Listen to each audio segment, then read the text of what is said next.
നിലമ്പൂരിൽ നിന്നുള്ള നിയമസഭാംഗം അശ്രീമാൻ പമ്പരവിഡ്ഢി അൻവറിയന് വീണ്ടും പ്രബുദ്ധത ഇളകി. മലപ്പുറം SP അൻവറിയൻ വാക്കുകൊണ്ട് ഊടുപാട് കടിച്ചു. പേപ്പട്ടി കടിക്കുമ്പോഴല്ല, പേപിടിച്ച പട്ടി പന്തുരാളി രാഗത്തിൽ കച്ചേരി നടത്തുമ്പോഴാണ് ജനശ്രദ്ധ ആകർഷിക്കുന്ന ഒരു കൗതുക വാർത്തയായി അത് മാറുന്നതെന്ന് പോങ്ങന് തീർച്ചയായിട്ടും അറിയാം. എന്നാലും സ്വന്തം കടി മാറ്റാനായി അൻവറിയന്റെ പ്രബുദ്ധത ഇളക്കത്തെപ്പറ്റി ഈ പോങ്ങന് രണ്ടു വാക്ക് പറയാതെ പറ്റില്ല എന്നുള്ളതാണ് സ്ഥിതി.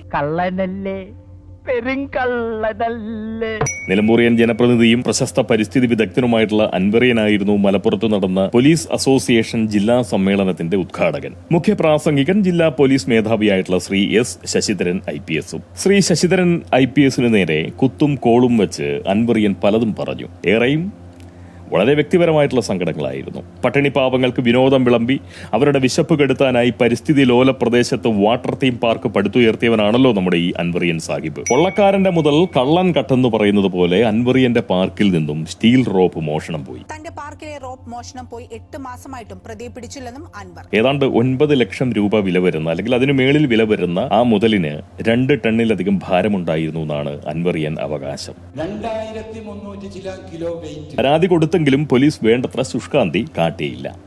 അതാണ് പരിസ്ഥിതി വിദഗ്ധന്റെ പരിഭവത്തിന് അടിസ്ഥാനമായിട്ടുള്ള കാരണം. ജനപ്രതിനിധിയായിട്ടുള്ള തനിക്ക് പോലീസ് മേധാവി പാകത്തിന് ബഹുമാനം തന്നില്ലെന്ന ദുഃഖവും അൻവറിയന്റെ വെറിവചനങ്ങളിൽ ഉണ്ടായിരുന്നു എന്നുള്ളത് നേരെ. തന്നെ അപമാനിക്കാനാണ് പോലീസ് മേധാവി വൈകിയെത്തിയതെന്ന് അയാൾ വാക്കാൽ വിലപിക്കുക പോലും ഉണ്ടായി. പക്ഷെ അവൻ അവിടെ ഇരിക്കട്ടെ എന്ന് വിചാരിച്ചിട്ടാണ് വരാതിരുന്നെങ്കിൽ എന്നാൽ സംഘാടകർ അറിയിച്ചതിലും 5 മിനിറ്റ് നേരത്തെ താൻ സമ്മേളന സ്ഥലത്ത് എത്തിയെന്നാണ് SP പറഞ്ഞത്.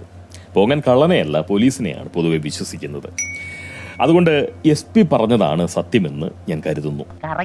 മാത്രമല്ല, മനസ്സിലാക്കിയിടത്തോളം ഈ അൻവറിയനെ പോലൊരു അധമബുദ്ധനോട് ഏതെങ്കിലും നിലയിൽ പോര് കാണിക്കാൻ തക്ക ചെറുതല്ല S. ശശിധരൻ എന്ന IPS ഉദ്യോഗസ്ഥൻ വഹിക്കുന്ന പദവിയും അദ്ദേഹത്തിന്റെ വ്യക്തിത്വവും. ഈ SFI അഭ്യാസവും ഡിഫി പരിശീലനവും ഒക്കെ കഴിഞ്ഞ് പിൻവാതിലിലൂടെ സേനയിലെത്തിയിട്ടുള്ള പോലീസുകാർക്ക് ഇതുപോലുള്ള അൻവറിയന്മാരോട് വിധേയത്വം പേറേണ്ടതായിട്ടുള്ള ബാധ്യത കണ്ടേക്കാം. ഒരുപക്ഷെ ഈ അസോസിയേഷന്റെ പോലും ഒരു മൗന അനുവാദം അദ്ദേഹത്തിന് PV അൻവറിന്റെ ഈ പ്രസംഗത്തിനുണ്ടോ എന്ന് ചോദിച്ചാൽ ഇല്ല എന്ന് പറയാൻ കഴിയില്ല. എന്നാൽ നേരെ ചൊവ്വേ തന്റെ ജോലി ചെയ്യുന്ന വളരെ സത്യസന്ധനായിട്ടുള്ള ഒരു ഉദ്യോഗസ്ഥന് അൻവറിയന്മാരുടെ മുന്നിൽ ഓച്ചാനിച്ച് നിൽക്കേണ്ട യാതൊരു കാര്യവുമില്ല. അനർഹമായതാണെങ്കിൽ കൂടി താൻ വഹിക്കുന്ന പദവിയുടെ മഹത്വം മനസ്സിലാക്കാനുള്ള ബോധവും ഖനി ഉടമ കൂടിയായിട്ടുള്ള ആ ആഫ്രിക്കൻ കനക കർഷകനില്ല. അങ്ങനെ ഒരാൾ പറയുന്ന വളരെ ബാലിശമായിട്ടുള്ള സംസാരത്തിന് ഏറ്റവും നല്ല മറുപടി അവഗണനയാണ്. അതുകൊണ്ട് തന്നെയാണ് മുഖ്യ പ്രഭാഷകനായിട്ട് കൂടി അധിക പ്രസംഗം നടത്താതെ മിതമായിട്ടുള്ള വാക്കുകളിൽ തന്റെ മനോഭാവം വ്യക്തമാക്കിയിട്ട് പോലീസ് മേധാവി അൻവറിയനെ അവഗണിച്ചുകൊണ്ട് അവിടെ നിന്നും പോയത്. ഈ അൻവറിയനെ പോലുള്ള ജനസേവന വ്യവസായികളുടെ അപ്രിയത്തിന് ഇരപ്പെടുക എന്നതാണ് സത്യസന്ധനും കാര്യപ്രാപ്തിയുള്ളവനുമായിട്ടുള്ള ഒരു ഉദ്യോഗസ്ഥന് ലഭിക്കാവുന്ന ഏറ്റവും വലിയ ഔദ്യോഗിക ബഹുമതി. ഇവിടുത്തെ ഇടതുപക്ഷ MLA മാർ ജില്ലയിൽ 3 പേരുണ്ട്. KT Jaleel, PV Anwar, V. അദ്രിമാൻ. ഇവരൊക്കെ ജില്ലയിൽ നിന്നുള്ള ഇടതുപക്ഷ MLA മാരൊക്കെ ജില്ലാ പോലീസ് മേധാവിക്ക് എതിരായിരുന്നു എന്നാണ് നമുക്ക് മനസ്സിലാക്കാൻ കഴിയുന്നത്. ഇത്തരം അൻവറിയന്മാരുടെയൊക്കെ അപ്രിയത്തിന് പാത്രമാവാൻ തന്നെ സഹായിച്ച ഘടകങ്ങൾ എന്തൊക്കെയാണെന്ന് S. ശശിധരൻ IPS തന്നെ പറയും. ഒന്ന് കേട്ടു നോക്കൂ. നമ്മളത് ഒരു തരത്തിലുള്ള, നിങ്ങൾക്കറിയാലോ, കഴിഞ്ഞ 1 വർഷമായിട്ട് നമ്മുടെ ജോലി ചെയ്യുന്നത്, ഒരു തരത്തിലുള്ള ഒരു സ്വാധീനത്തിന് വഴങ്ങി കൊടുക്കാറില്ല. ഒരു തരത്തിലുള്ള പാൽ പ്രാക്ടീസസ് നടത്താറില്ല. ഒരു സ്വാധീനത്തിന് വഴങ്ങി കൊടുക്കാറില്ല. ഒരു തരത്തിലുള്ള പാൽ പ്രാക്ടീസസ് നടത്താറില്ല. അത്രയേ ഉള്ളൂ കാര്യം. സന്ദർശകനായി പോലും നിയമസഭ കാണാൻ പാടില്ലാത്ത ഒരുവനെ പിടിച്ച് ജനപ്രതിനിധിയാക്കിയത് CPM ആണ്. അടിസ്ഥാനവർഗ പാർട്ടി എന്ന് അവകാശപ്പെടുന്ന CPMന് അൻവറിയനെ പോലൊരു ബൂർഷ്വാസിയുടെ അല്ലെങ്കിൽ ആഫ്രിക്കൻ കനകഖനി കർഷകനെ പിന്തുണയ്ക്കേണ്ട കാര്യമെന്താണുള്ളത്? എന്ത് കാര്യം? ഒരു കോൺഗ്രസുകാരന്റെ 4ാമത്തെ സന്താനമായി ജനിച്ചവനാണ് ഈ അൻവറിയൻ. വിദ്യാഭ്യാസ കാലത്ത് KSUവിൽ പ്രവർത്തിക്കുകയും മത്സരിക്കുകയും ഒക്കെ ചെയ്ത ഒരുവൻ. 2011 നിയമസഭയിലേക്ക് ഏറനാടിൽ നിന്നും വളരെ സ്വതന്ത്രനായി മത്സരിച്ച് വിജയകരമായി തോറ്റു. 2016 CPMന്റെ പിന്തുണയോടുകൂടി നിലമ്പൂരിൽ നിന്നും ജയിച്ച് നിയമസഭയുടെ മാനം കവർന്ന ഈ അൻവറിയൻ വൈകാതെ ആഫ്രിക്കയിലേക്ക് പറന്നതായിട്ടാണ് മനസ്സിലാക്കാൻ സാധിക്കുന്നത്. നിലമ്പൂരിൽ കഴിഞ്ഞതിലും കാലം ആഫ്രിക്കൻ ഖനിപ്പാടത്തിൽ കനക കർഷകനായി വിയർക്കുകയായിരുന്നു അൻവറിയൻ. കഴിയുന്ന അത്രയും വേഗതയിൽ നാട്ടിലെത്തി നിങ്ങളോടൊപ്പം ഒരുമിച്ച് കൂടാനും നാട്ടിലെ പൊതുപ്രവർത്തനത്തിൽ പങ്കെടുക്കാനും എനിക്ക് സാധിക്കട്ടെ. അത് ഞങ്ങൾ പ്രാർത്ഥിക്കണം എന്നുകൂടി ഈ അവസരത്തിൽ അറിയിക്കുകയാണ്. പാർട്ടിയുടെ അനുമതി വാങ്ങിയിട്ടാണ് കനക ഖനനമെന്നാണ് അയാൾ അവകാശപ്പെട്ടത്. എന്തായാലും 2021 തിരഞ്ഞെടുപ്പിൽ മത്സരിക്കാൻ വേണ്ടിയിട്ടാണ് ആഫ്രിക്കയിൽ നിന്നും പിന്നെ പറന്നിങ്ങോട്ട് ഇറങ്ങുന്നത്.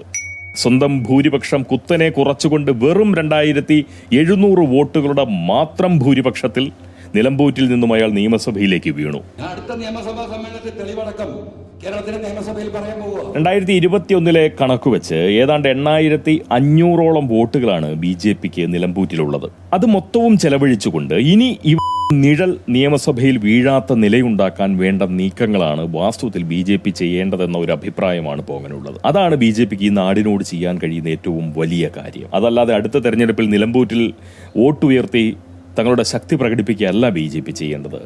നിയമസഭ കാണിക്കാതിരിക്കാൻ വേണ്ടുന്നതായിട്ടുള്ള പ്രവർത്തനങ്ങൾ അവിടെ കാഴ്ചവെക്കണം. ജനപ്രതിനിധിയായിക്കൊണ്ട് എന്തെങ്കിലും ഒരു സംഭാവന ഇയാൾ ആ മണ്ഡലത്തിലെ ജനങ്ങൾക്കോ അതല്ലെങ്കിൽ മലയാളക്കരയ്ക്കോ നൽകിയതായി ഒരു അറിവും പോകാനില്ല. പാർട്ടിക്ക് വേണ്ടത് തീർച്ചയായിട്ടും കനപ്പെട്ട നിലയിൽ ഖനനം ചെയ്ത് അയാൾ കൊടുക്കുന്നുണ്ടാവും. അല്ലാതെ ഇത്തരമൊരു ഉപ്പ് ചുമക്കാൻ പാർട്ടി തയ്യാറാവില്ലല്ലോ, അല്ലെ? നഷ്ടക്കച്ചവടത്തിന് നിൽക്കുന്ന ഒരു പാർട്ടിയല്ല നമ്മുടെ പാർട്ടി. അതുപോലെ തക്ക സമയത്ത് നിക്കാഹ് കഴിച്ചതുകൊണ്ട് ഒരു 4 കുട്ടികളെ സംഭാവന ചെയ്യാൻ വേണ്ടുന്ന രേതസ് ബീവിക്ക് നിരുപാധികം അയാൾ നൽകിയിട്ടുമുണ്ട്. അതില്ല എന്ന് പറയാൻ പറ്റില്ല. പിന്നെ ഫലസ്തീനും ഗാസയ്ക്കുമൊക്കെ വേണ്ടുന്ന എന്തെങ്കിലുമൊക്കെയുള്ള സഹായം അൻവറിയൻ ചെയ്തു കൊടുക്കുന്നുണ്ടാവാം, അല്ലെങ്കിൽ കൊടുത്തിട്ടുണ്ടാവും. അതുകൊണ്ടാണല്ലോ അറബി ഭാഷയിൽ വരെ അൻവറിയൻ സാഹിബിന് വിക്കി പേജ് ഉള്ളത്. വേറെ അധികം ആളുകൾക്ക് അങ്ങനെ ഉണ്ടോ എന്നുള്ളത് അറിയില്ല. അപ്പോൾ എന്തെങ്കിലും അവർക്ക് പ്രത്യേകമായിട്ടുള്ള ഒരു താല്പര്യമുള്ളത് കൊണ്ടായിരിക്കുമല്ലോ. അല്ലാതെ എന്ത് പ്രസക്തിയാണ് ഈ മനുഷ്യന് അറബി നാടിലുള്ളത്? അറബി ഭാഷയിലും മറ്റുമൊക്കെ ഈ കാര്യങ്ങൾ അവിടെ വിശദീകരിച്ചു വെക്കാൻ പറ്റുന്ന എന്തു മഹത്വമാണ് ഈ അൻവറിയൻ പേറുന്നത്, അല്ലേ? ന്യായമായ സംശയമല്ലേ? അതാണ്.